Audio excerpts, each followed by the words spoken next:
ఇశ్రాయేలీయుల్లో ఒకడికి ఒక ఆశ కలిగింది.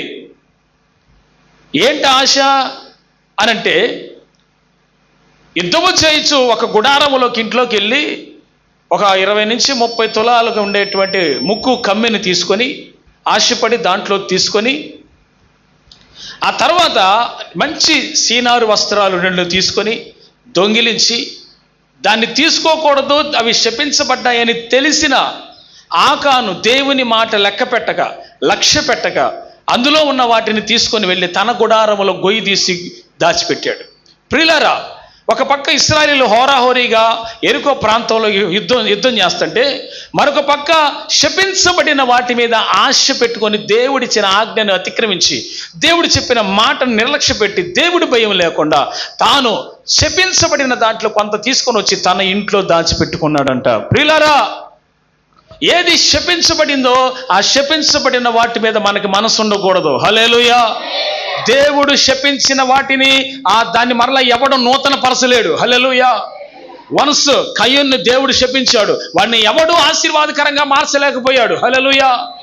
Once Cain was cursed by the grace of God, దేవుని యొక్క శక్తి చేత లేకపోతే దేవుని యొక్క మాట చేత ఈ యొక్క కయ్యూని శపించబడ్డాడు. శపించబడిన వాడిని ఆశీర్వాదకరంగా మార్చేది ఎవ్వరూ లేరు మరలా భూలోకంలో.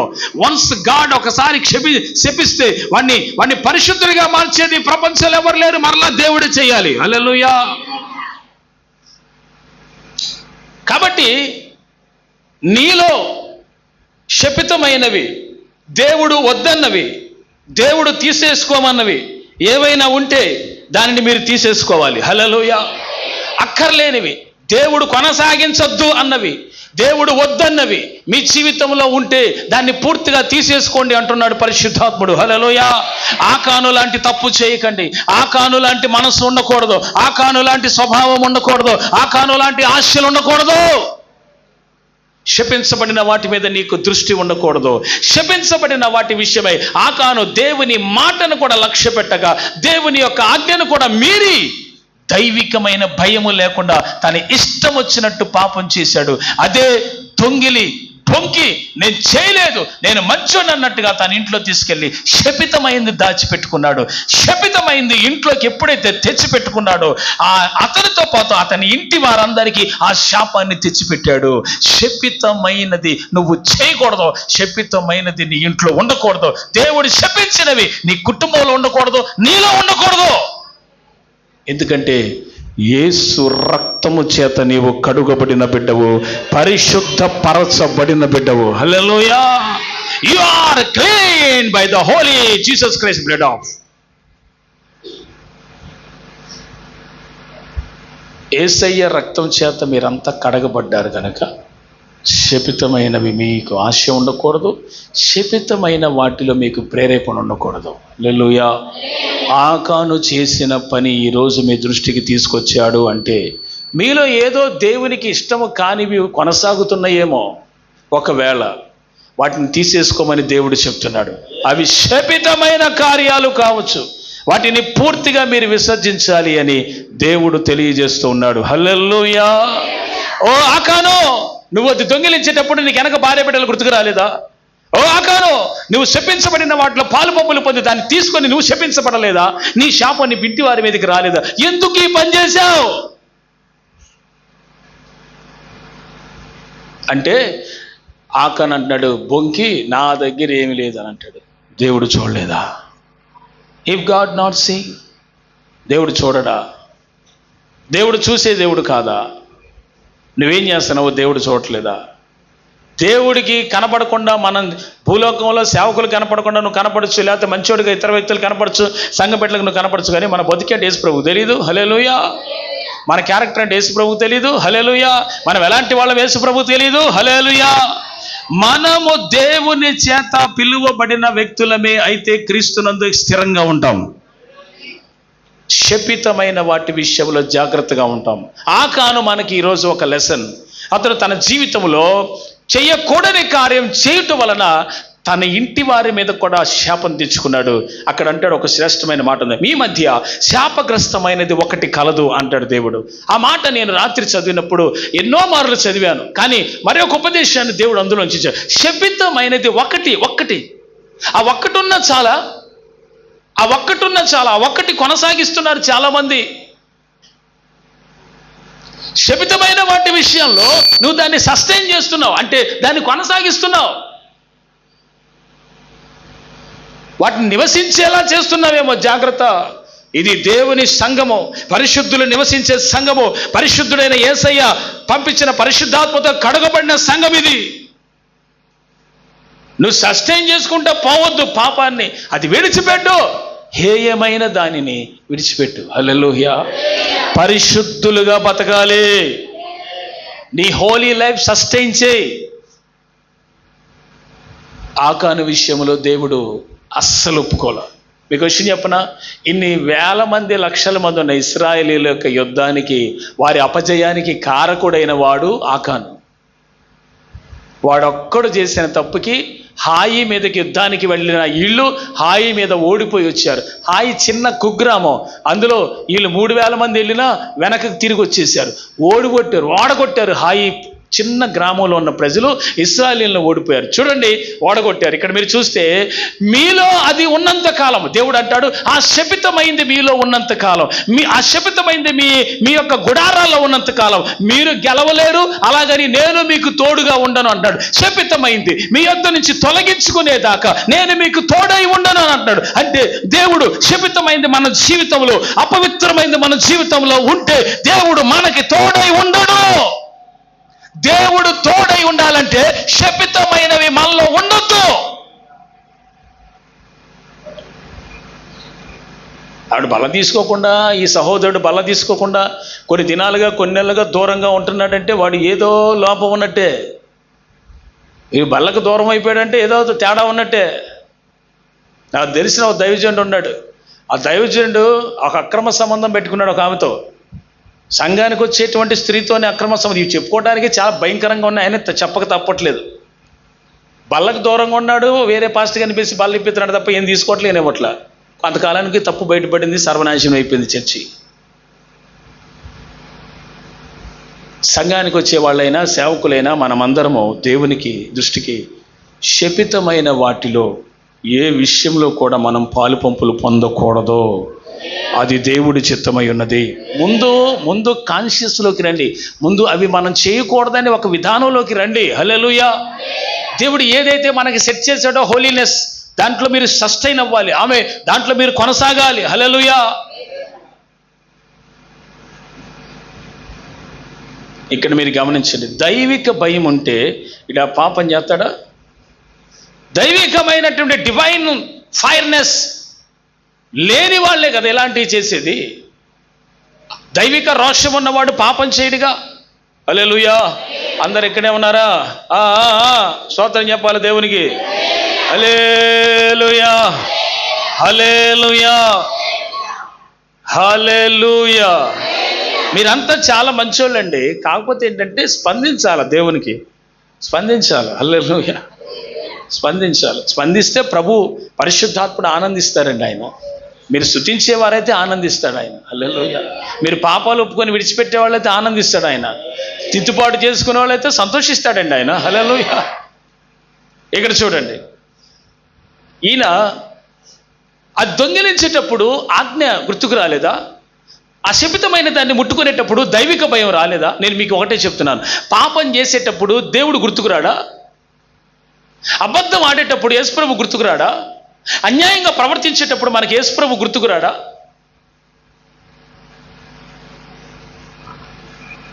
అందుకే మనందరికీ ఒక మాట నేను మీకు తెలియజేస్తాను, ఏంటంటే మనము ఏదైనా దైవ సంబంధమైన దానికి విరోధంగా ప్రవర్తిస్తున్నామంటే అక్కడ దేవుడి భయం లేదని అర్థం చేసుకోవాలి. దైవికమైన భయము లేని వాడి దగ్గర యేసుప్రభు ఉండడు. కన్ఫామ్ అది. హల్లెలూయా. చదవండి ఆదికాండం 20వ అధ్యాయం. నేను మొన్న బుధవారం ప్రకటించింది మళ్ళీ ఒకసారి రిపీట్ చేస్తున్నాను. ఆ మాట యూట్యూబ్లో ఉంది, ఆ రోజు రికార్డ్ చేయలేదు అనుకుంటా. ఒకసారి చదవండి. Genesis chapter 20 verse 9 and 10. Abraham ఏం చెప్పాడు? దైవికమైన భయం లేని ప్రజల మధ్యలో ఉన్నానని ఒక మాట చెప్పాడు. అక్కడ చదవండి ఆ మాట. అబీమెలెకు అబ్రహామును పిలిపించి, నీవు మాకు చేసిన పనేందయ్యా? నా మీదకి, నా రాజ్యం మీదకి మహాపాతకము తెప్పించే వాళ్ళకు ఉన్నావుగా. నేను నీ ఎడల చేసిన పాపం ఏంటయ్యా?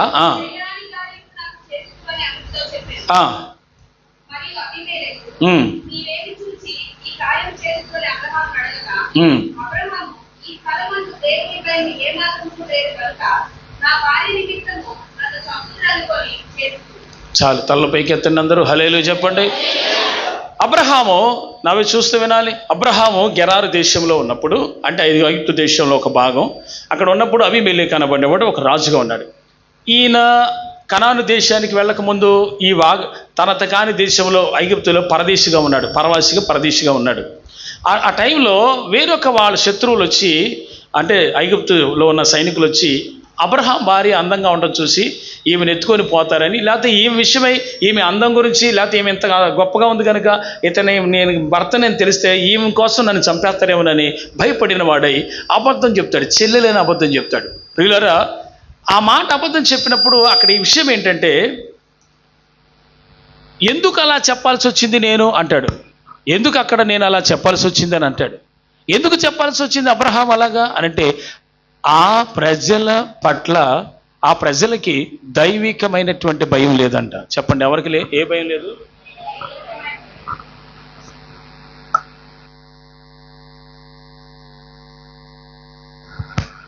చెప్పండి, ఏ భయం లేదంట? దైవికమైనటువంటి భయము ఆ ప్రజల మధ్యలో లేదు. ఆ ప్రజలకి దైవిక భయము లేదు కనుక నేను అబద్ధం చెప్పాను రాజా అని అబీమెలెకుతో అంటున్నాడు. అంటే ఆ ప్రజలకి దైవిక భయము లేదని అబ్రహాం ఎలా గుర్తుపట్టాడు? ఇతడు ఆత్మ సంబంధి గనుక. హల్లెలూయా. ఇతడు ఆత్మ సంబంధి గనుక ఆ ప్రజలకి దైవిక భయం లేదని గుర్తుపట్టాడు. ప్రియులారా, మీరంతా ఒక విషయాన్ని ఆలోచించండి. మీరు నివసిస్తున్న ప్రాంతాల్లో, మీరు సహవాసం చేస్తున్నటువంటి ప్రజల మధ్యలో అవతల వ్యక్తులకి దేవుడి భయం ఉందా అని మీరు గమనించారా? అవతల వ్యక్తులకి దేవుని భయం ఉంటే వారితో మీరు సహవాసం చేయండి. దైవ భయం లేని వాళ్ళతో మీరు సహవాసం చేస్తే ఉన్న దైవభక్తి మీది కూడా పోద్ది.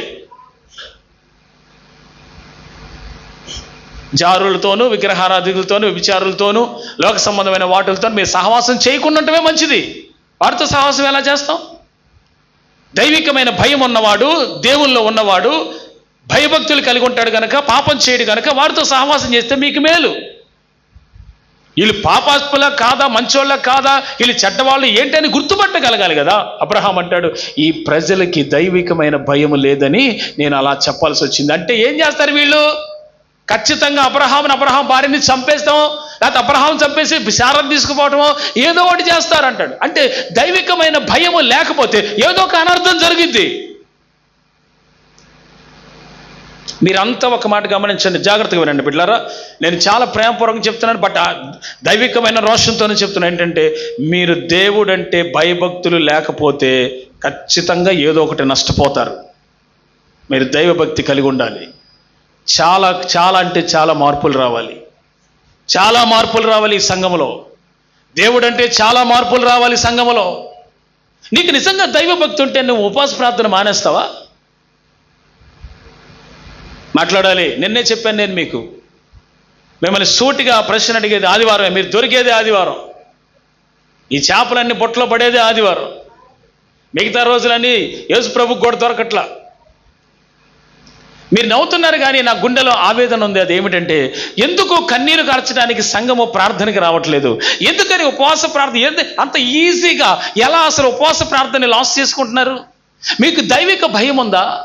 Do you have a divine fearness? నీకు నిజంగా దైవిక భయం ఉంటే నువ్వు ఇలా ఎందుకు చేస్తావు? నీకు దైవిక భయం లేదు. భయం ఉంటే దేవుని సన్నిధికి వచ్చి ప్రార్థించి మొక్కి ఆయనకి సాష్టాంగ పడతావు. సహవాసం అండి. చాలామంది ఏమనుకుంటున్నారంటే, అయ్యగారు వాక్యం చెప్పినంతసేపు తీసుకొని మెదలకుండా కాసేపు కూర్చొని బల్ల తీసుకుని వెళ్ళిపోదాం, ఆయన అంతే అరుచుకుంటాడు. జాగ్రత్త సుమ, నేను దైవజనుణ్ణి, దేవుని ఆత్మచేత నింపబడి రోషముతో చెప్తున్న మాట నువ్వు లోబడకపోతే నీకే డేంజర్. అది నిజం చెప్తున్నాను. ఫాస్టింగ్ ప్రేయర్కి రావాల్సిందే. కొత్తగా బాప్తిసం పొందిన వాళ్ళు కూడా నూతనంగా చెప్తున్నాను, ప్రేమతో చెప్తున్నాను, అందరూ ఉపవాస ప్రార్థనకి రావాలి.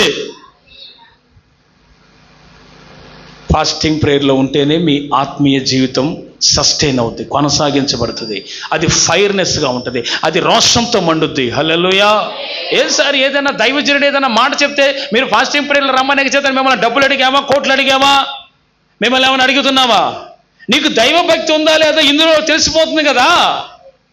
దేనికి సార్ మీరు దేవుడు కాపుదల కోరుకునేది? దేనికి సార్ మీరు ఆశీర్వాదాన్ని కోరుకునేది? ఫాస్టింగ్ ప్రేయర్ లేదా? You don't have a divine fireness, divine fearness. దైవిక సంబంధమైన రోషము లేదు. నేను మీకు పిలిచి మిమ్మల్ని క్లాస్ పీకట్లా, మీరు దొరికేదే ఈరోజు. నాకు ఎప్పుడు దొరుకుతారండి మరి? నేను ప్రభువుని అడిగాను రాత్రి, ఇలా చెప్పమంటావా? చెప్పు, నా బిడ్డలు నా మాటకు లోబడట్లేదు అంటున్నాడు ఆయన. ఏం సార్ దైవజనుడు చెప్పేది? ఎవరు చెప్పేది? దైవజనుడికి దేవుడేనండి. మేము సృష్టించి కల్పించిన స్టోరీ చెబుతామా ఇక్కడ బలిపీఠం మీద ఉండి? దేవుడు మీ గురించే మాట్లాడుతున్నాడు, ఫాస్టింగ్ లేదని. సరదాగా ఉందండి దేవుడు నాతో మాట్లాడి చెప్తున్న ప్రతి మాట నేను మీతో చెప్తుండే సోదనుకుంటున్నారా? ఫాస్టింగ్ ప్రేయర్ అనేది నీ జీవితంలో ఆత్మీయ జీవితాన్ని డెవలప్ చేసేది. ఎంత అమూల్యమైనది. మోషే ఉపవాసం ఉన్నాడు, యెహోషువ ఉపవాసం ఉన్నాడు, మోషే 2-3 సార్లు ఫాస్టింగ్స్ ఉన్నాడు, ఇశ్రాయేలు ఫాస్టింగ్స్ ఉన్నారు, మిస్పా దగ్గరికి చేరారు. ఒక్కటి కాదు సార్, మీకు 50 రోజుల ఉపవాస ప్రార్థనలో ఈ పాటికి చర్చి ఫాస్టింగ్ అంటే పరిగెత్తుకొని రావాల్సిన వాళ్ళు కదండి. హల్లెలూయా. ఏం నేర్చుకున్నారు సార్ 50 రోజుల ఉపవాస ప్రార్థనలో? దేవుడు గద్దిస్తున్నాడు సార్ నన్ను. ఆయన ఏం చెప్పమంటే నేను అదే చెప్తా. హల్లెలూయా. నాకు సంఘం పెరగటం కోసమని, అనేకలు రావటం కోసం, మందిరం నిండటం కోసమని ప్రార్థన చేస్తా, కానీ దేవుడు హెచ్చరిస్తే మాత్రం ఖచ్చితంగా క్లాస్ బిగుతా. ఎవరు సార్ మీరు? అసలు ఎవరు సార్ మీరు? ఎందుకు బాప్తిసం పొందారు? ఎందుకు పొందారు సార్ బాప్తిసం మీరు? Why you are taking baptism? Why you are baptised? ఏ తమాషా అయిపోయిందా? సరదా అయిపోయిందా ఆత్మీయ జీవితం అంటే? ఉద్యోగాలు చేసేవాళ్ళు కూడా వారంలో కనీసం నెలలో ఒక్కరోజైనా దేవుడి కోసం సెలవు పెట్టి ఫాస్టింగ్ పీరియడ్లో పాల్గొన్న ఆశ లేదండి. నేను మీకు ప్రేమపూర్వకంగా చెప్తున్నాను, అట్ ద సేమ్ టైం రోషంతోనే చెప్తున్నాను, హెచ్చరిక చేస్తున్న ఇక్కడ ఉన్న వాళ్ళందరినీ, సంఘ బిడ్డలందరినీ నేను హృదయపూర్వకంగా చెప్తున్నాను. మీరు ఫాస్టింగ్కి రావాలి, రావాలి. ఊరుకునే ప్రసక్తి లేదు. లేకపోతే వేరే చర్చిలు చూసుకోండి, వెళ్ళిపోండి. గో యు గో, వెళ్ళిపోవచ్చు, అక్కర్లేదు. ఆత్మీయ స్థితిలో ఎదగాలని ఆశ లేని వాడు చర్చికి వచ్చి ఉపవాసాలు ఒక్క వారంలో ఒక్కరోజు ఒక్క పూట కన్నీటిని కార్చి, దేవా నేను పాపినని ఒప్పుకొని ఆ కన్నీటి ప్రార్థన సంఘానికి, ఆ కన్నీటి ప్రార్థన నీ ఇంటికి, ఆ కన్నీటి ప్రార్థన నీ ఆత్మీయ క్షేమాభివృద్ధికి, అది జరగనప్పుడు ఇంకా దేనికండి? ఇక్కడ ఊరికి బొమ్మలాట కోసమా? నేను ధైర్యంగా చెప్తున్నా, నేను యేసు ప్రభు దగ్గర ప్రార్థన చేసి చెప్తున్నాను ఈ మాటలన్నీ.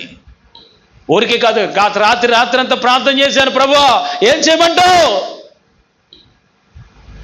మెయిన్ సంఘం కదండి, అన్ని సంఘాలకి మెయిన్ సంఘం కదండి ఇది. దీంట్లో వాళ్ళు ఎంత ప్రార్థించే సమర్పణ కలిగిన వాళ్ళు కావాలి సార్. అసలు అన్ని చర్చెస్లో ఎలా ఉంటున్నారు తెలుసా? అన్ని చర్చిలో ఎలా ఉంటున్నారు తెలుసా? నేను మీకు నిన్నే చెప్పాను, దేవుడు చాలా ఫైర్గా ఉన్నాడు మీ మీద. నేను ప్రార్థన చేస్తున్నాను, పరిశుద్ధాత్ముడు నాకు ఇస్తున్న వాక్యాలను బట్టి, నాకు ఇస్తున్న అభిషేకాన్ని బట్టి, ఆయన నడిపిస్తున్న విధానాన్ని బట్టి చూసి, ఇదిగో మీ మీద ఎంత కోపం ఉన్నారో ఆయనకి మార్చుకోవట్లా మీరు.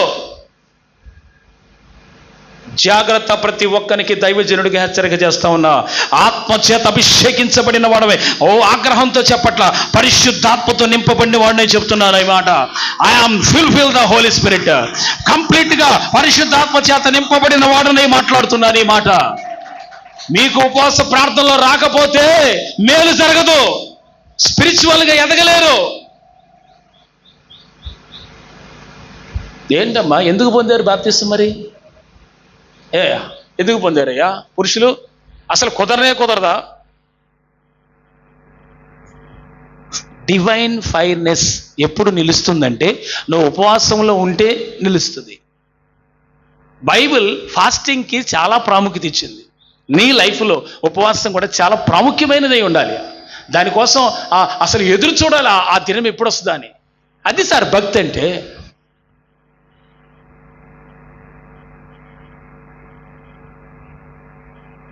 సంతోషంగా లేడు దేవుడు.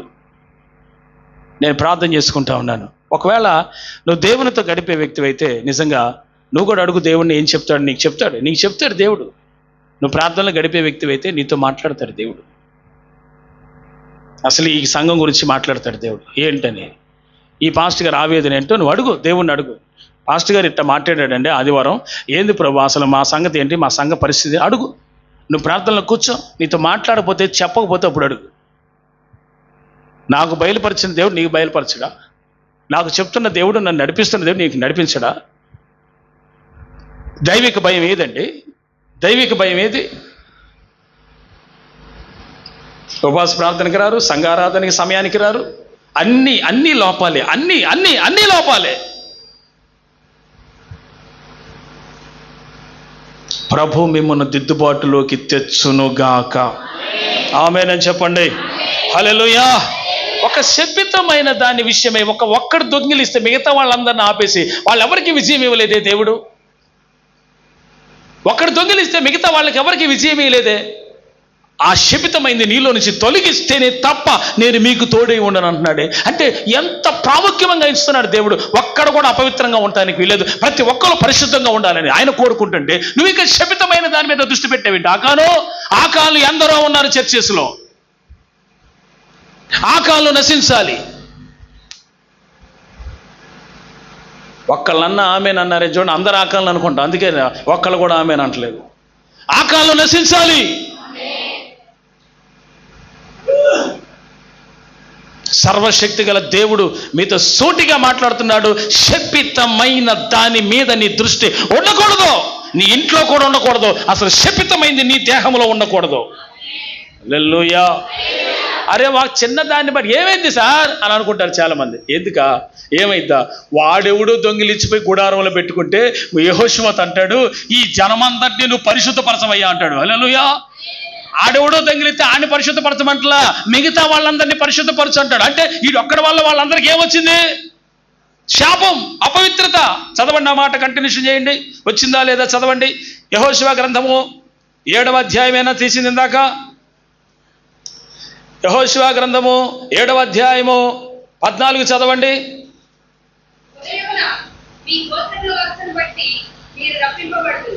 ఒక నిమిషం ఉండమ్మా, ఒక నిమిషం. నేను చదువుతున్నాను చూడండి. యెహోషువ గ్రంథంలో ఇక్కడ దేవుడు ఏదైనా చెప్తే దాన్ని మనం చేసే వారం అవ్వాలి. లేదా మెదలకుండా కూర్చో, నీ వల్ల కాకపోతే మెదలకుండా కూర్చో. ప్రభువా నా వల్ల ఏం కాదు ప్రభు, ఏదైనా నువ్వే సహాయం చేయమని ఆయన మీద ఆధారపడిపోని దేవుని స్తోత్రం చెప్పు. హల్లెలూయా. 7వ అధ్యాయంలో ఇక్కడ పరిశుద్ధాత్మ దేవుడు మాట్లాడుతూ యెహోషువతో దేవుడు చెప్తున్నాడు. ఏమని చెప్తున్నాడు? 13 చూడండి. నీవు లేచి జనులను పరిశుద్ధపరిచి వారితో ఇలాగ చెప్పుమన్నాడు. చెప్పండి, ముందు ఎవరిని పరిశుద్ధపరచమన్నాడు దేవుడు? ప్రజల్ని. అంటే ప్రజలకి ఏం కలిగింది? ఆకాం చేసిన దాన్ని బట్టి శాపం, అపవిత్రత వచ్చింది. ఒక్కడు చేసిన దానికి మా అందరి మీదకి వస్తుంది అంటే వస్తుంది. కుటుంబంలో నువ్వు యజమానుడు అయి ఉండి నువ్వే దిక్కుమాలిన పని చేస్తే, కుటుంబంలో యజమానురాలు అయి నువ్వే పాడు పని చేస్తే, కుటుంబంలో యజమానురాలు అయి నీవే దేవుడికి నచ్చని కార్యాలు మనం చేస్తే ఆ శాపం రాదా బిడ్డల మీదకి? ఆ శాపం రాదా నీ మీదకి? వస్తుంది. ఇదిగో వాళ్ళు చేసిన యదవ పనికి, వాళ్ళు చేసిన అపవిత్రమైన పనికి, ఆకాలు చేసిన భ్రష్టకరమైన పనికి ఆ కుటుంబం మీదకి వచ్చింది. అంతేకాకుండా ఇశ్రాయేలీయుల మీద అందరి మీదకి వచ్చేసింది. యెహోవా దేవుడు అంటాడు యెహోషువతో, జనులను పరిశుద్ధపరచు అన్నాడు. జనులను చెప్పండి, జనులను ఎలా పరిశుద్ధపరుస్తాడు? ప్రార్థన చేశా, దహన బలి అర్పించాలి. సంపూర్ణంగా దహన బలి అర్పించి ఆ ప్రజల మీద పరిశుద్ధ గొర్రెపిల్ల రక్తాన్ని ప్రోక్షించాలి. వాళ్ళు పరిశుద్ధపరచబడాలి. హల్లెలూయా. అంతేకాదు, తర్వాత ఏమన్నాడు చదవండి.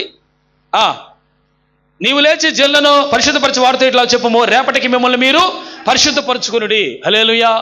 ఈ మాట నిన్న మీరు అందరికీ చాలా మంది రాలేదు నిన్న శుద్ధీకరణ ఆరాధనకి. కొంతమంది ఆయా రకాల కారణాలు చెప్పారు. మీరు కారణాలు నాకు చెప్పటం కాదు, దేవుడికి చెప్పుకోండి. మీరు నాకు చెప్పటం వల్ల నేనేం చేయగలను? మిమ్మల్ని సిద్ధం చేసేది ఎవరు? దేవుడా నేనా? చెప్పరేమండి.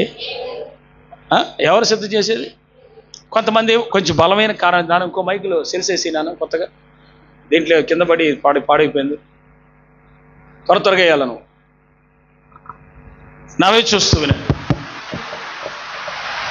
మీరు లేఖనాలన్నీ కూడా గమనించండి ఒకసారి. శుద్ధీకరణ లేకుండా మనం బల్ల తీసుకోవటం సమంజసమేనా? నేను వాక్యానుసారంగా మాట్లాడతానండి. ఒక దైవజనుడిగా నేను వాక్యానుసారంగా మాట్లాడతాను.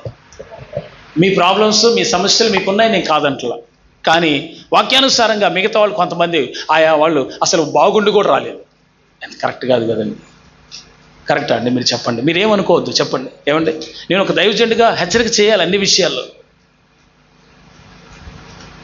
గంగాళం దగ్గరికి రాకుండా శుద్ధీకరించుకోకుండా బల్ల తీసుకోకూడదు. అందుకే నేను ఇందాక ఎంతసేపు మీరు బల్ల తీసుకోవడానికి కొంతమంది వచ్చారు కనుక, నిన్న రాని వాళ్ళు కూడా ఉన్నారు కనుక ఎక్కువసేపు ప్రార్థనలో నడిపించాను.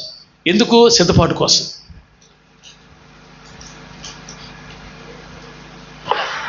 నా శరీరము తిని నా రక్తము త్రాగువాడే. నేను వాల్యూం పెట్టినానా? అది వాల్యూం తగ్గించేయి.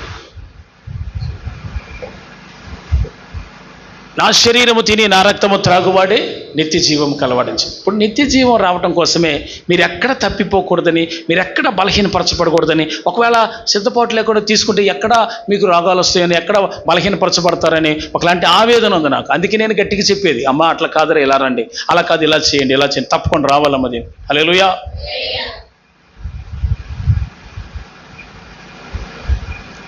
ఇక్కడ మన సమస్యలన్నిటినీ మీరు నాకు చెప్పటం కంటే కూడా మీరు దేవునికి చెప్పుకొని సిద్ధపడ్డారు అంటే ధైర్యంగా, నేను రొట్టె తినడానికి వచ్చినప్పుడు నేను సిద్ధపడ్డానండి, ఐఎమ్ పర్ఫెక్ట్గా అంటే నువ్వు తీసుకో ధైర్యంగా. హల్లెలూయా.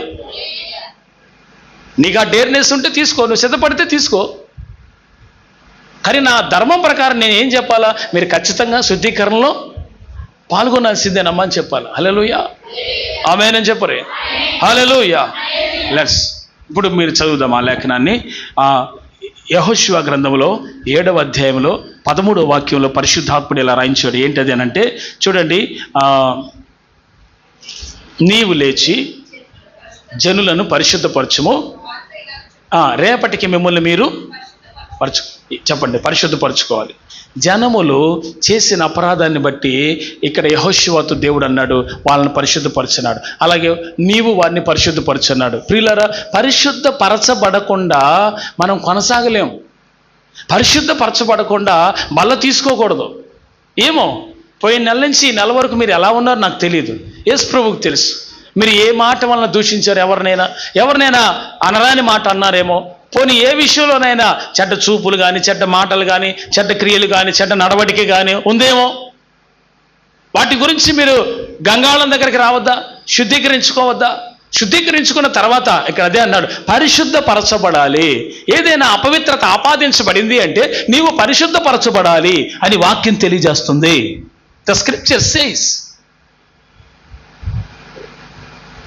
నా వైపు చూడండి అందరూ. ఏం తలలోంచారండి అందరూ? నా వైపు చూడండి, సూటిగా చూడండి, డైరెక్ట్గా చూడండి. మీకు తెలుస్తుంది దేవుని ఆవేదన దైవజుడి ముఖంలో తెలుస్తుందండి. హల్లెలూయా. కాబట్టి ఇక్కడ మీరు గమనించాల్సిన విషయం ఏంటంటే, దేవుడు మనల్ని సరైన సిద్ధపాటులోకి తీసుకురావాలి అంటే నువ్వు శపితమైందని ఒప్పుకొని విడిచిపెట్టి నువ్వు పరిశుద్ధపరచబడి అప్పుడు నువ్వు బల్ల తీసుకోవడానికి ప్రభువా ఐఎమ్ రెడీ, నా మనస్సాక్షి మంచి సాక్ష్యం ఇస్తుందండి అనుకోవచ్చు. డివైన్ ఫియర్నెస్, దైవిక భయం ఉండాలి. బాప్తిసం పొందిన తర్వాత దైవిక భయం ఉండాలి, ఉండి తీరాలి. దేవుని స్తోత్రం. దైవిక భయం ఎలాంటిదో చూపిస్తా చూడండి. దానియేలు గ్రంథం 3వ అధ్యాయం 17-18 చూడండి. ఏ మాటైనా నేను దైవజనులుగా లేఖనాల నుంచి మీకు చెప్తున్నాను. మీ అందరూ ఒక్కొక్కరు రకాల సమస్యలు ఉండొచ్చుగాక, కానీ ప్రతి ఒక్కరికి నేను ఒకే రకమైన సమాధానం చెప్పాలి. Please read.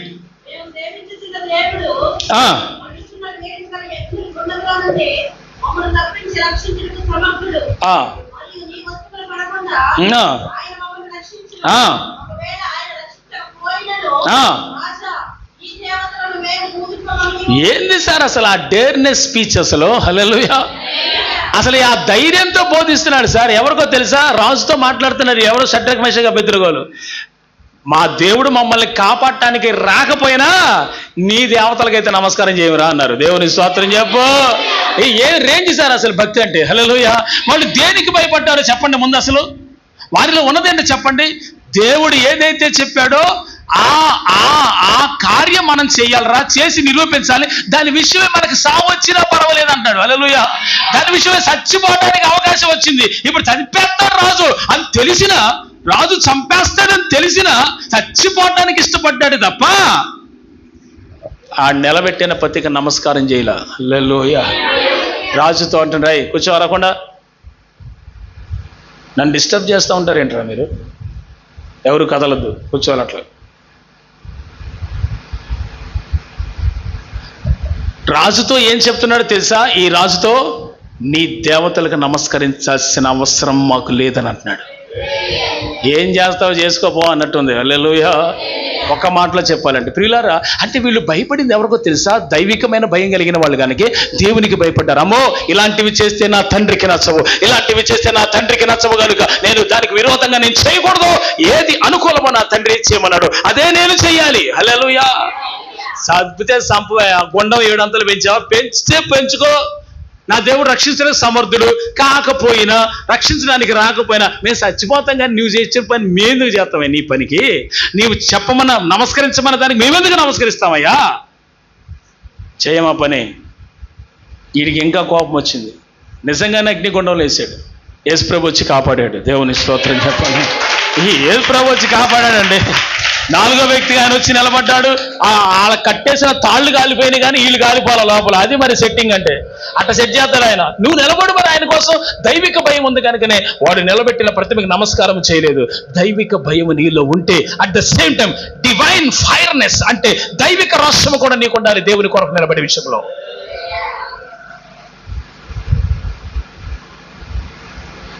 ఇది లేకపోతేనండి ఆడు కాంప్రమైజ్ అయిపోయి భక్తి చేసే రకం అనమాట. ఈ రకాలకి దేవుని రాజ్యంలో స్థానం ఉండదు. హల్లెలూయా. గట్టిగా స్తోత్రం చెప్పండి. నేను వాళ్ళది ఎప్పుడు జ్ఞాపకం చేసుకుంటాను. ఏం భక్తి సార్ అసలు వాళ్ళది. హల్లెలూయా. చచ్చిపోవటానికైనా ఓకే, 7 అంతల గుండం ఎక్కువ చేసినా ఓకే. నీకైతే నమస్కారం చేయమన్నా. నీ ప్రతిమకి నమస్కారం చేయం, నీ దేవతలకి నమస్కారం చేయం. మా దేవుడు గొప్ప దేవుడని, మా దేవుడికి భయపడతాం మేము. అది ఈ దెబ్బతో వాళ్ళ విశ్వాసానికి ఆ నెబుకద్నెజరే మారిపోయాడు. హల్లెలూయా. ఆయనే మారిపోయి యెహోవాయే నిజమైన దేవుడని నమ్మి దేశమంతటా ప్రపంచమంతటా యెహోవాని ఆరాధించాలని శాసనం పుట్టించాడు. అలాంటి షడ్రక్, అలాంటి మెషక్, అలాంటి అబేద్నెగోలు మన దేశములో లేపబడాలి.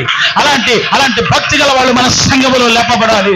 అలాంటి భక్తి గల వాళ్ళు ఇప్పుడే మన సేవలో, మన సంఘంలో, మన మినిస్ట్రీలు లేపబడుదురుగాక. దేవుని కొరకు ఏదైనా చేయుటకు, దేవుని కొరకు నిలబడేవారు లేపబడుదురుగాక. హజర్య, హనన్య, మిషాయల్ లాంటి వాళ్ళు మనలో నుంచి లేపబడాలి. అప్పుడు దేశము అభివృద్ధి చెందదు. దేశ నాయకులే మారుతారు. యేసు రక్తం ఇచ్చేది. దేశం కొరకు నిలబడే భక్తి కావాలి. ఆమేన్ చెప్దాం. అండ్ అందరూ చెప్పండి, దైవిక భయం అనండి, దైవిక రోషం అనండి. Hallelujah, hallelujah. Can you read it? Second Chronicles 2వ దినవృత్తాంతములు 17వ అధ్యాయం. 2 క్రానికల్స్ 17వ అధ్యాయం, 2వ దినవృత్తాంతములు 17వ అధ్యాయం 7 నుంచి 10 వరకు. త్వరగా చదవాలి, నేను ముగించేస్తాను. లాస్ట్ మాట.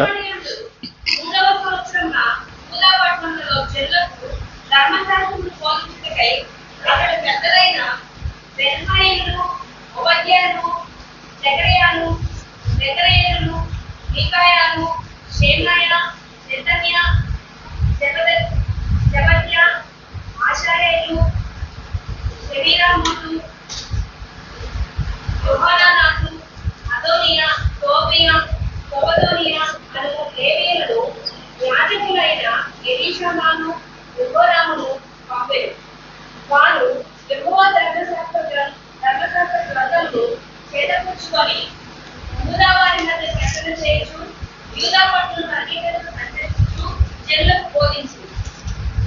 యూదా దేశం చుట్టూ ఉన్న అన్నిటినీ యూదా దేశం చుట్టూ ఉంటూ దేశ రాజ్యములన్నిటి మీదకి యెహోవా భయం వచ్చినందున వారు యెహోషాపాతుతో యుద్ధం చేసింది. అందరు చెప్పండి హల్లెలూయా, చెప్పండి హల్లెలూయా. నావైపు చూడండి అందరూ. ఆ పేర్లు ఆ వ్యవహారం అంతా కాస్త టంగ్ తిరిగితే కొంచెం లేట్ అవుతుంది ఏంటి. మీరు ఇంటికి వెళ్ళాక అంత ఆసక్తి ఉంటే ఒకసారి తీసి చదువుకోండి, యూట్యూబ్లో ఉంటుంది, మీరు వినండి. ఇప్పుడు పరిశుద్ధ గ్రంథంలో రాయబడిన మాట 2వ దినవృత్తాంతంలో 17వ అధ్యాయం 7 నుంచి 10 వరకు మీరు చదివారు. అందులో కొంతమంది సేవకుల పేర్లు ఉన్నాయి, అందులో కొంతమంది శాస్త్రుల పేర్లు ఉన్నాయి, ధర్మశాస్త్రాన్ని బోధించే వాళ్ళ పేర్లు ఉన్నాయి. ఆ పేర్లే అమ్మాయి చదివింది. ఇప్పుడు అయితే యెహోషాపాతు రాజుగా ఉన్న కాలములో చుట్టుపట్ల ఉన్న రాజులందరూ వాళ్ళందరికీ కూడా దైవికమైనటువంటి భయం లేదు. అయితే ఇప్పుడు ఈ దైవికమైన భయం వాళ్ళకెందుకు రావాలని మీరు అనుకోవచ్చు. ఎందుకంటే యెహోషాపాతు ఒక పని చేయించాడు. ఏంటంటే, అరే సేవకులందరినీ కూడా దైవజనులందరినీ కూడా పిలిపించి ధర్మశాస్త్రాన్ని చుట్టుపక్కల దేశాలు మొత్తం వెళ్ళి బోధించండి అని చెప్పాడు. హల్లెలూయా. ఏం చేశాడంట యెహోషాపాతు? చుట్టుపక్కల దేశాలన్నిటికీ ధర్మశాస్త్రాన్ని, దేవుని వాక్యాన్ని బోధించండి అని దైవజనుల్ని పంపించాడు. వాళ్ళందరూ కూడా వెళ్ళి చుట్టుపక్కల అందరికీ స్వార్థ చెప్పారు, లేక దేవుని వాక్యాన్ని బోధించారు. ఆ దేవుని వాక్యం చేత దేశాలు చుట్టుపక్కల అంతా కూడా బోధించటం వలన అక్కడ ఏమైందో తెలుసా? ఆ ప్రజల మీద కంట దైవిక భయం వచ్చేసిందంట. దేవుని స్తోత్రం చెప్పండి హల్లెలూయా. అంటే వాక్యాన్ని ప్రకటించిన తర్వాత ఆ రాజుల అందరి మీదకి, లేకపోతే ఆ దేశాల మీదకి దేవుని యొక్క భయం వచ్చింది. దేవుని భయం వచ్చేసరికి ఇక యెహోషాపాతుతో యుద్ధం చేయడానికి రావట్లేదు వాళ్ళు. హల్లెలూయా. వాళ్ళు యుద్ధాలు మానేశారు, వీళ్ళతో యుద్ధం చేయడానికి రావట్లేదు. ఎందుకు రావట్లేదంటే వాక్యమే వాళ్ళ మీదకి దైవిక భయాన్ని తీసుకొచ్చింది. వాక్యం ప్రకటించడం ద్వారా వాళ్ళు మార్పులోకి వచ్చారు. వాక్యాన్ని ప్రకటించడం ద్వారా వారు దేవునికి లోబడ్డారు. దైవిక భయము మిగతా దేశాలన్నింటి మీదకి వచ్చేసింది. యుద్ధాలు మానిపోయింది. యెహోషాపాతు రాజుగా ఉన్న కాలంలో ఈ అద్భుతం జరిగింది. ఏంటంటే వాక్యాన్ని ప్రకటించిన తర్వాత దైవిక భయం మిగతా రాజుల మీదకి వచ్చేసిందండి. ఎందుకు వచ్చిన గొడవరా? వాళ్ళ దేవుడైన యెహోవా వారి పక్షాన ఉన్నాడు. వాళ్ళ దేవుడైన యెహోవా జోలికి, వాళ్ళ బిడ్డల జోలికి మనం పోవటానికి వీలు లేదు. అసలు యుద్ధాలు లేదేదో మెలకుండా కూర్చొని అన్నారు. మానేశారంట యుద్ధాలు మానేశారు. అంటే వాక్యం ప్రకటిస్తే దైవిక భయం వచ్చింది. చెప్పండి, ఏమొచ్చింది? అందుకే నువ్వు వాక్యాన్ని చదువుతా ఉంటే దైవిక భయం నీలోకి వస్తుంది. నువ్వు వాక్యాన్ని బయటికి బహిరంగంగా చదివితే పక్కనోడు ఎవడనంటే వాడి మీద కూడా అది పనిచేస్తుంది. దేవుని స్తోత్రం. అందుకే సువార్తలో శక్తి ఉందని పౌలు గారు చెప్పారు. Gospel have a power. Hallelujah. when you preach the gospel, సువార్త ప్రకటిస్తున్నప్పుడు ఆ సువార్త వారిని పట్టుకుంటుంది. కానీ సంపూర్ణ చేసేది చర్చిలోనే. హల్లెలూయా. సంపూర్ణంగా అయ్యేది ఉపదేశం ద్వారానే. హల్లెలూయా. పిల్లరా, దైవిక భయం వాక్యాన్ని విన్న దేశాల మీదకి వస్తే, ఇన్ని సంవత్సరాలుగా నువ్వు చర్చికి వస్తున్నావు కదా, మరి నీకు దైవిక భయం ఈ పాటికి ఎంత ఉండాలి? ఏ రేంజ్లో ఉండాలి? ఏ మోతాదులో ఉండాలి నీకు ఈ పాటికి దైవిక భయం? హల్లెలూయా. అవునా కాదా? నీకు దేవుడి భయం ఉంది, ఓకే. అలాగే దైవిక రోషం కూడా ఉండాలి దేవుని కోసం. హల్లెలూయా. ప్రజలందరి కొరకు నేను ఒక్కనే నిలబడ్డానని ఏలియా చెప్పినట్టుగా నువ్వు చెప్పగలగాలి. హల్లెలూయా. ఎవరు ఏమన్నా, ఎవరు ఏందినా, ఎన్ని నిందించినా, ఎన్ని చేసినా, నిన్ను బాధ పెట్టినా, ఏది చేసినా కానీ నేనైతే దేవుని పక్షాన నిలబడాలి. నేనైతే రోషము కలిగిన వాడనే దేవుని పక్షాన నిలబడాలి. నువ్వు నిలబడింది కూడా పరిశుద్ధుడైన దేవుని పక్షాన, సృష్టికర్త అయిన దేవుని పక్షాన. ఆమేన్. అందరూ చెప్పండి, దైవిక భయం రావాలనండి. ఒక ఉపవాసం కానీ, ఒక సహవాసం కానీ, ఒక వాక్యం కానీ, ప్రార్థన కానీ మానేయటానికి ఎంత ఈజీయో అందరికీ ఇక్కడ ఉన్న వాళ్ళందరికీ ఎంత ఈజీయో. అసలు అంత ఈజీగా ఎలా? భయం లేదా అండి? దేవుడి భయం. మాట్లాడరేమండి మీరు అందరూ? నేనైనా కొత్త సేవకుండా అడచవుతారేది నాకు వెళ్ళి. అవునా కదా? విషయం చెప్పండి. ఆత్మీయ తండ్రిని అడుగుతున్నాను, స్పిరిచువల్ ఫాదర్ని అడుగుతున్నాను. చెప్పండి, సమాధానం చెప్పండి బిడ్డలారా. తప్పు కదా ఇది మానేయటం? మీకు అనిపించట్లేదా? మానేయద్దు. మానేస్తే ఆత్మీయ జీవితం అట్టడుక్కుపోద్ది. మళ్ళీ మొదటి స్థాయికి వెళ్తావు. నిన్ను మళ్ళా రేపటానికి దేవుడు దిగి రావాలా. ఎందుకు ఈ గొడవ అంతా? ముళ్ళ పొదల్లో వేయబడిన వాళ్ళలాగా ఉండొద్దు, రోడ్డు పక్కన వేయబడిన విత్తనాల్లాగా ఉండొద్దు, రాతి నేలను వేయబడిన విత్తనాల్లాగా ఉండొద్దు. శ్రేష్టమైన నేలలో వాక్యం పడితే, అంటే శ్రేష్టమైన హృదయంలో వాక్యం పడితే అది విస్తారంగా ఫలిస్తుంది.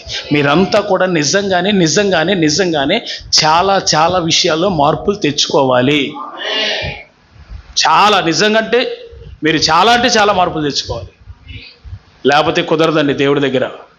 మీరు చాలా దైవికమైన వ్యక్తులుగా మారిపోవాలి. హల్లెలూయా. మీరు చాలా దైవికమైన వ్యక్తులుగా మారిపోవాలి. మీ ప్రవర్తనలో మార్పు రావాలి. మీరు ఎవరిని పలకరించినా దైవికంగా ఉండాలి. మీరు ఎవరితో మాట్లాడినా దైవికంగా ఉండాలి. లేకపోతే కుదరదు. మార్చుకోండి. ఒక పక్క ఆయన నన్ను గద్దిస్తున్నాడు దేవుడు. సరదా అయిపోయిందండి చర్చికి రావటం, సరదా అయిపోయిందండి బాప్తిసాలు పొందటం. నేను ఒక దైవజనుడిగా ప్రేమతో చెప్పట్లేదు, ఈ రోజున మాత్రము హెచ్చరిక చేస్తా ఉన్నాను. వినాల్సిందే మీరు ఖచ్చితంగా లోపడాల్సిందే. మీ ప్రవర్తన అంతటి నేను కూడా పరిశీలిస్తూ ఉంటాను. ఖచ్చితంగా మీరు మారాలి. మారకపోతే ఒప్పుకోడు దేవుడు. యోబు గ్రంథంలో మనం ఇందాక చదువుకున్నాం. నువ్వు మార్పు చెందకపోతే ఏమవుద్ది? పోతావు. మార్పు చెందితే నీ దినములు సంవత్సరములు క్షేమంగా ఉండాలనే కదా దేవుడు కోరుకునేది. క్షేమంగా ఉండాలనే కదా దేవుడు చెప్తేది. నీ కోసమే దేవుడు చెప్తున్నాడు ఈ మాట. ప్రభు, క్షేమంగా నీవు నీ కుటుంబం ఉండాలంటే నువ్వు పాపానికి దూరంగా ఉండవు, అపవిత్రమైన వాటికి దూరంగా ఉండు, వ్యర్థమైన వాటికి దూరంగా ఉండు.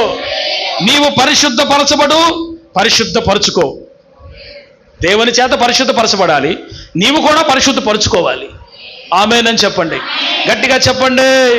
హల్లెలూయా. ఎంత ధైర్యం సార్ నాదాబు అబీహులకి. Read that, Levi chapter 10 verse 1 and 2. మీకు ప్రకటిస్తున్న ఈ వాక్యం ఈ రోజుతో మీకు నూతనమైన మార్పు రావాలి, నిజంగా మారిపోవాలి. ఒక టీచర్ బోర్డు మీద లెసన్ రాసినప్పుడు దాన్ని రాసుకోండి అంటే ఖచ్చితంగా రాసుకున్నవాడు చదువుతాడు, చదువుకున్నాడు పాస్ అవుతాడు. ఈ మాటలు విన్నవాడు హృదయంలో చేర్చుకుంటే మీరు ఫలిస్తారు. Read that chapter 10 verse 1, 2.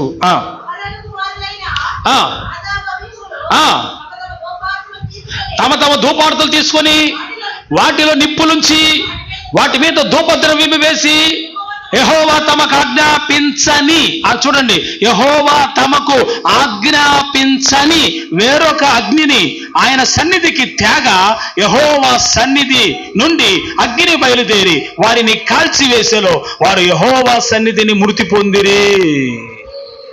ఏమైందండి? మీరు చూడండి, ప్రత్యక్ష గుడారం సేవ క్రమం ఇదంతా. నావి చూడండి అందరూ. లాస్ట్ మాట నేను చెప్పి బళ్ళు ఇచ్చేస్తాను, ఎటువంటి వెళ్ళిపోదురు. నావి చూడండి అందరూ. అమ్మా వినండి. ప్రత్యక్ష గుడారములో సేవా క్రమం ఉంది, మీ అందరికీ తెలుసు, చాలాసార్లు చెప్పాను కూడా. ఈ ప్రత్యక్ష గుడారములో దేవుని యొక్క సేవ, ఆ క్రమం అంతా జరిగించడానికి అహరోను బిడ్డల్ని దేవుడు ఏర్పరచుకున్నాడు. వీళ్ళు లేవి వంశస్థులు. చెప్పండి, వీళ్ళెవరు? లేవి వంశ.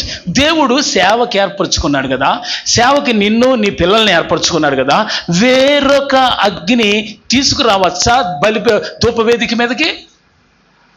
దేవుడు ఏం చేశాడు తెలుసా? బలిపీఠం మీద ఉన్న అగ్ని మాత్రమే ధూపపీఠం మీదకి రావాలి అని చెప్పాడు. బలిపీఠం మీద ఉన్న అగ్ని ఏ అగ్ని అంటే పరమ నుండి దేవుడు పంపిన అగ్ని, అది పరిశుద్ధ అగ్ని. ఆ అగ్ని బలిపీఠం మీద నుంచి అగ్ని పాత్రలో తీసుకొని, అగ్ని పాత్రలోంచి తీసుకొచ్చి ధూపపీఠం మీద అదిగో చివరి నుంచి రెండోది, దాని మీద ఆ నిప్పులేసి అతను కలిపిన ధూప ద్రవ్యముల పొడి దాంట్లో వేస్తే ఆ పొగ దేవుని మందిరంలో వచ్చినప్పుడు ఎటు పడితే అటు పొగ పోకుండా తెర దాటి అవతలికి వెళ్ళిపోయి ఈ మందస్సు మీదకి మేఘంలా తయారవుద్ది. ఇదంతా పరిచర్య కాదా? ఇదంతా దేవుని పరిచర్య కాదా? ఇంత పవిత్రమైన పరిచర్య ఎవరికి అప్పగించాడు? అహరోను పిల్లలకి అప్పగించాడు. ఇప్పుడు దేవుడు ఏంటంటే ఆలోచించేది, దేవుడు ఏం చేస్తున్నాడంటే వీళ్ళు వేరొక అగ్నిని తీసుకెళ్లారు. యెహోవా తమకు ఆజ్ఞాపించని వేరొక అగ్ని. ఎంత ధైర్యం అండి వీడికి! నిజంగా దైవకు భయం ఉందా? దేవుడు ఏం చెప్పాడో ఆజ్ఞ తీసుకెళ్ళద్దా?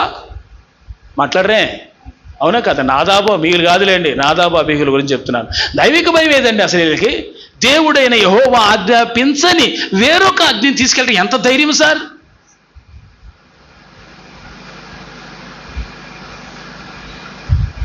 హల్లెలూయా. ఆజ్ఞాపించని వేరొక అగ్ని. ఎంత ధైర్యం అండి తీసుకెళ్ళటానికి. అంటే ఇంకో చోట ఎక్కడో కట్టే పోటే పొయ్యో ఏదో ఉంటే ఏదో అట్లేరా మంట వేయడానికే పాలు తీసిపోదాం అంటే క్రమానికి వ్యతిరేకంగా చేయటం. దేవుడు నియమించిన క్రమానికి వ్యతిరేకంగా వీడికి ఎంత గట్స్ ఉండాలండి అసలు దేవుని మాటకి వ్యతిరేకంగా చేయటానికి. వీడికి దైవిక భయం ఉందా అసలు? నాదాబు అబీహులు యెహోవా ఆజ్ఞాపించిన వేరొక అగ్ని తీసుకొచ్చి ఆ ధూపపీఠ మీద అలా వేశారంతే. మందసం దగ్గర నుంచి దేవుని సన్నిధి నుంచి అగ్ని వచ్చి వారిని కాల్చేసి ఆడబడేసింది. సచ్చారు ఇద్దరు. ఏం సార్ దేవుడు అంటే అంత తమాషా అయిపోయిందా? దైవిక భయం ఏదండి ఉందా వీళ్ళిద్దరికి?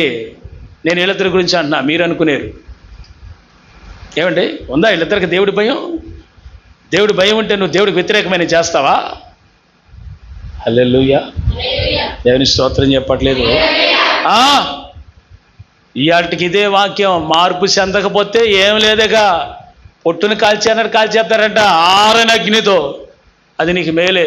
ప్రభువా నన్ను కాల్చు, పాపం పోవాలి కాల్చు. హల్లెలూయా చెప్పండి. పాపం పోవాలి కాల్చు, నన్ను కాల్చు, నన్ను కడుగు, నన్ను శుద్ధీకరించి నన్ను బాగు చేయి. ఆమె దేవుని స్తోత్రం చెప్పు. అంత చెప్పండి. దేవుడి భయం లేకపోతే ఆశీర్వదించబడము. మంచోళ్ళందరూ స్తోత్రం చెప్పండి. మిగతా వాళ్ళు ఎవరు మంచోళ్ళు కాదని. ఈ మాట సురేష్ అన్న గారు అలవాటు చేసింది. అన్నగారు వాక్యం వినేటప్పుడు నాకు అలవాటు అయిపోయింది. అన్నగారు ఆ మాట చెప్తూ ఉంటాడు, మంచోళ్ళు అందరూ స్తోత్రం చెప్పండి అంటాడు. ఆ వాక్యాలు విని విని విని అప్పుడప్పుడు వచ్చేస్తూ ఉంటుంది నాకు కూడా ఆ మాట. తప్పే ఉంది అందులో. మంచోళ్ళు కాబట్టి చర్చికి వస్తారా ఏంది? ఏదో కొంచెం తేడా కొన్నా దిద్దుబాటు చేసుకుంటారుగా. హల్లెలూయా. అందరూ పరిపూర్ణలు ఏం కాదుగా. పరిపూర్ణత కోసం వస్తున్నాం. దేవుని స్తోత్రం. పోరాడుతున్నాం. దేవుని స్తోత్రం. ఇరుకు మార్గాలు ప్రవేశించడం పోరాడుడి, అనేకులు ప్రవేశించ చూతురు కానీ అది వారి వలన కాదు అని ఆయనే అన్నాడు. పోరాటానికి వచ్చారు, పోరాడండి. దేవుని స్తోత్రం. ఆయనే చెప్పాడుగా పోరాటం ఉందని. హల్లెలూయా. ఫ్రీగా డోర్లు తీసి అండ్ వెల్కమ్ అని అండవు. పరిపూర్ణలు అయితేనే వెళ్ళేది. దేవుని స్తోత్రం చెప్పండి. హల్లెలూయా. హల్లెలూయా. మొదటి సమూయేలు గ్రంథం 11వ అధ్యాయం 7వ వాక్యాన్ని చదువుతాం. మొదటి సమూయేలు గ్రంథం 11:7.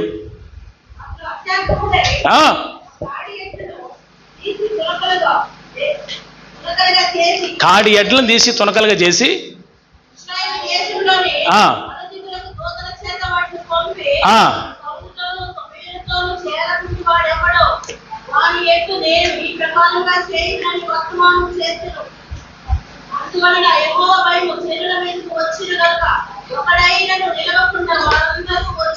దేవుని స్తోత్రం చెప్పండి. చెప్పండి యెహోవా భయం అనండి. నా వైపు చూడండి అందరూ.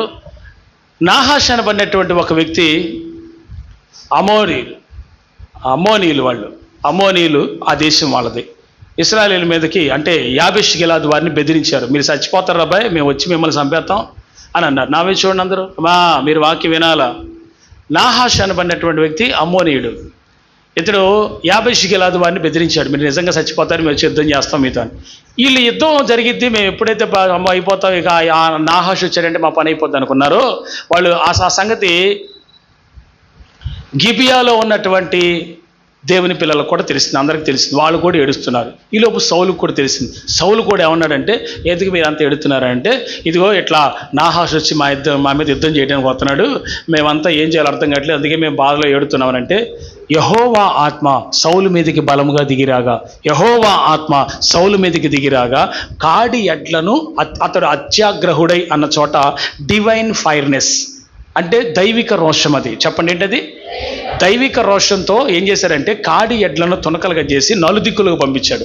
నలుదిక్కులకి పంపించిన తోటే ఊర్లకు వచ్చినటువంటి ఆ తునకలు ఎట్లయితే ఆ భాగాలు ఎట్లయితే ఎద్ది వచ్చినాయో చూసి ఏందయ్యా అంటే సౌలు రాజు ఒక ఇన్ఫర్మేషన్ పంపించారంటే ఏందనంటే ఏం లేదు, ఎవడైతే ఈ సమాచారం విని నా యొద్దకు రాడు వాడి ఎడ్లు ఇలా అయిపోతాయి అని చెప్పాడు. ప్రియులారా, యెహోవా ఆత్మచేత సౌలు ఈ కాడి ఎడ్లను తునకలుగా చేసి పంపించినప్పుడు ఆ ప్రాంతాలకు చేరినవి ఈ పార్ట్లన్నీ వాళ్ళ మీద కంట, ఆ ప్రజల మీద కంట దైవిక భయం వచ్చిందంట.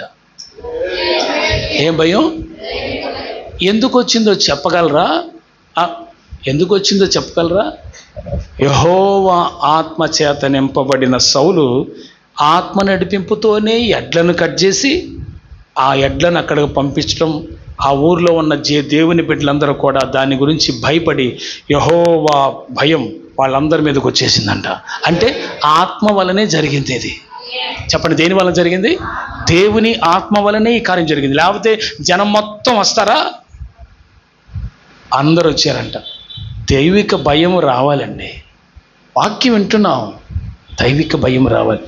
దైవిక భయము ఎవరికైతే ఉంటుందో వాళ్ళు నిస్సందేహంగా ఈ భూమి మీద ఆశీర్వదించబడతారు, దీవించబడతారు, ఫలిస్తారు. ఆ దైవిక భయం ఉన్న వాళ్ళే కదండి షడ్రకు, మిషకు, అబేద్నెగో, దానియేలు. అవునా? ఎంతమంది మంచి మంచి విశ్వాస వీరులు ఉన్నారని మన పితరులు, వాళ్ళంతా దైవిక భయము కలిగిన వారే, దైవిక రోషము కలిగిన వారు. ప్రభు మిమ్మల్ని దీవించునుగాక. 1 కొరింథీ 11:27.